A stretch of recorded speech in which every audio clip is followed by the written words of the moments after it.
I haven't seen Joker 2, I have no idea what happens in it, but since no one seems to like it, I'm gonna share my idea for a sequel that I've had since the first Joker came out. Essentially, you remake Joker 1, but you change several key plot points.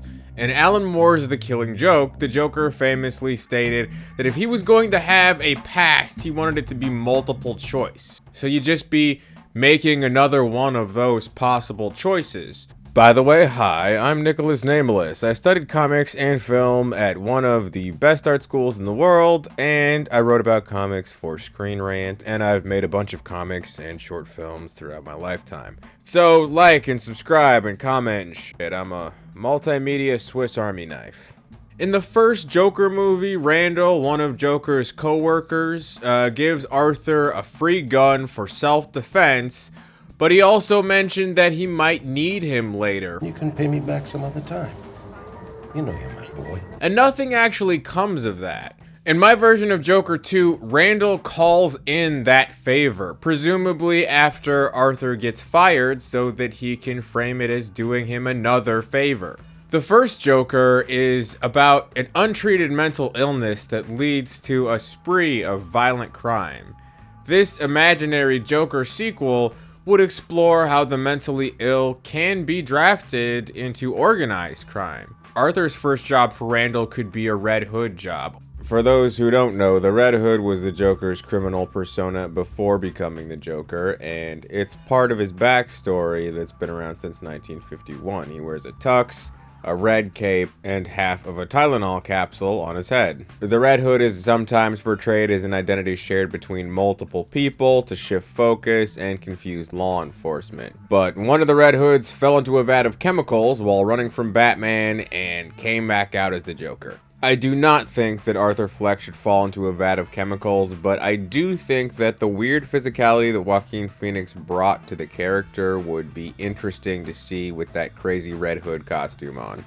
Or it could be something else, but somewhere down the line in the story, I think Arthur has to get duped into becoming the Red Hood. And that doesn't mean he has to wear the big red dome. It could just be a red sack mask, but he should definitely commit a crime as the Red Hood, and I think it would be pretty cool to have a reveal where a cop or someone pulls the Red Hood mask off only to reveal that he's also wearing clown makeup and has dyed green hair. But that's basically it. We keep changing things that we recognize from the original movie.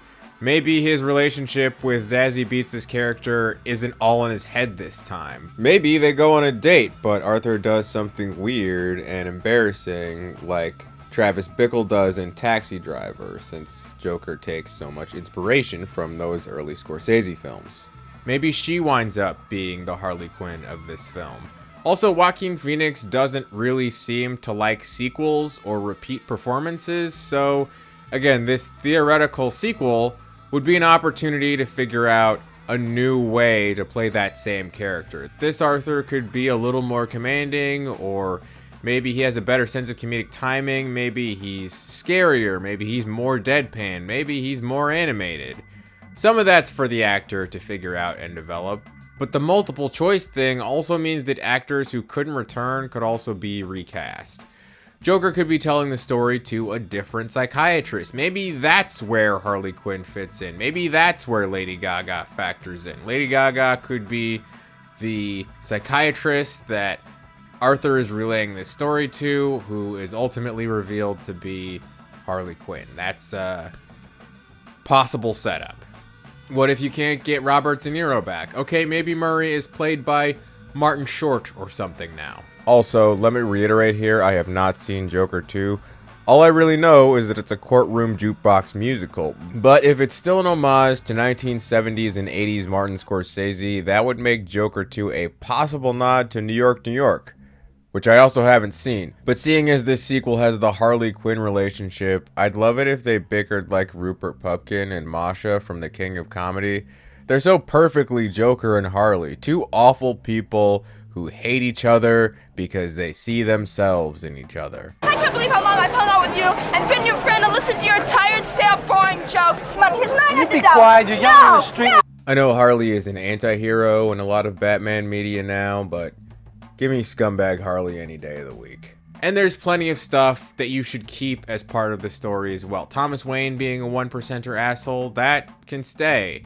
The Joker causing a riot as the climax, that can stay. He should probably still get his revenge on Randall, but we change how all of these things impact the story as a whole. You get the picture? I've just had this on my mind for a while, pretty much since the first Joker came out. I liked the first Joker, didn't love it, but I was really into Joaquin Phoenix's performance. I think that he actually stepped out of the shadow of Heath Ledger. I thought it was a really impressive performance. I know that Joaquin Phoenix is probably done for now because it was recently revealed that he has a history of backing out of projects at the last minute, and he's probably uninsurable, and none of that is good. I just like his performances.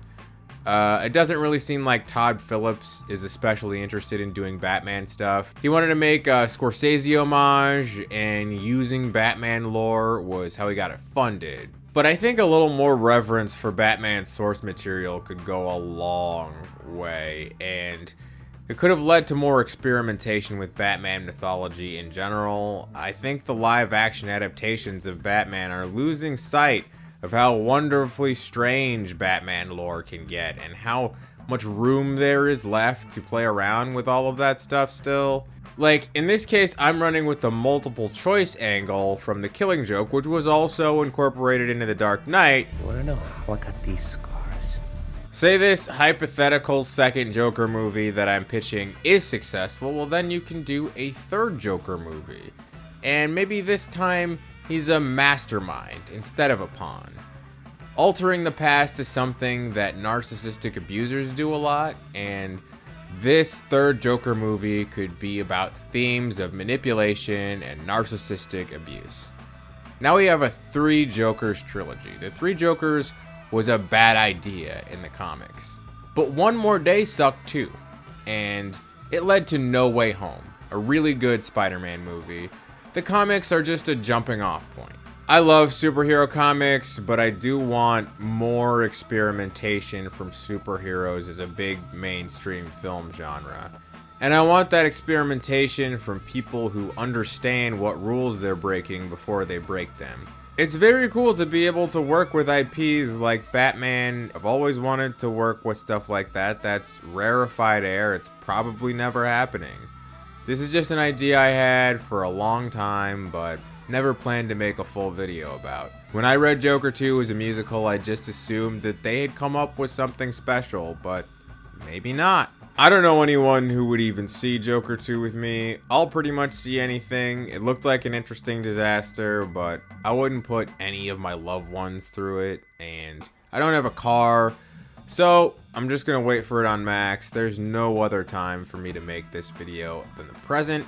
I have experience writing fiction. I have my own stuff that I want to make one day. This isn't a person with no experience or knowledge just showing up and throwing their idea in the ring.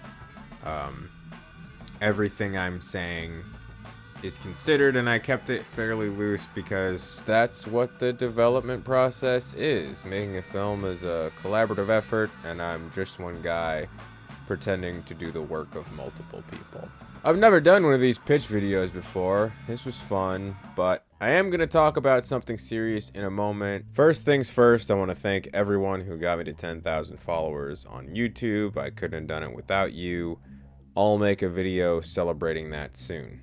I want to thank all my patrons for keeping me alive. I want to thank my subscribers for keeping this going. I want to thank my $10 patrons: Bill, Bramblefish, Dina Cardi, Leo, Yudmila Panina, Mike B, Muchu Media, Sunshine, Turn to Page X. I want to thank YouTube members, Ranger Monique, Bite Size, and Istopia. I want to thank all my patrons for keeping me alive. I want to thank my subscribers for keeping this going. But also, here's the serious part. I mentioned that the Joker in the third movie would be a manipulative, narcissistic abuser. That's something that I have experienced firsthand, so if you're listening to this and there's somebody in your life who likes to change the details from the past, who doesn't respect your boundaries, who doesn't take accountability when they hurt you, somebody who needs to make you feel small in order to make themselves feel big, I sincerely hope that you can remove yourself from that situation, confide in a friend, seek professional help, call a helpline. I did all of those things, and even though I have a very long road ahead of me, nothing compares to waking up without the weight of the Joker ruling over your life. And I want you to wake up with that same feeling. So please consider what I'm saying if you're currently in a toxic situation that you feel trapped in. Don't be like me. Don't wait too long. Don't stay with a person that makes you feel like garbage. Don't wait for their hostility to lead to violence, which it very often does. You are truly better off by yourself. One day I will make a video about all of this stuff. It's important to me, but for a lot of reasons, I'm not quite ready to do that. I'm going to leave a couple numbers here if what I'm saying resonates with you and you feel ready to take some steps to get yourself free, which is all I want for any of us, even though this movie isn't real. So, thank you for listening to my imaginary Joker 2 rant. I want you to bring me the cash. I said I want you to bring me the cash. I want you to bring me the cash. 1 time, 2 times for that ass. I want you to bring me the cash. I said I want you to bring me the cash. I said I want you to bring me the cash.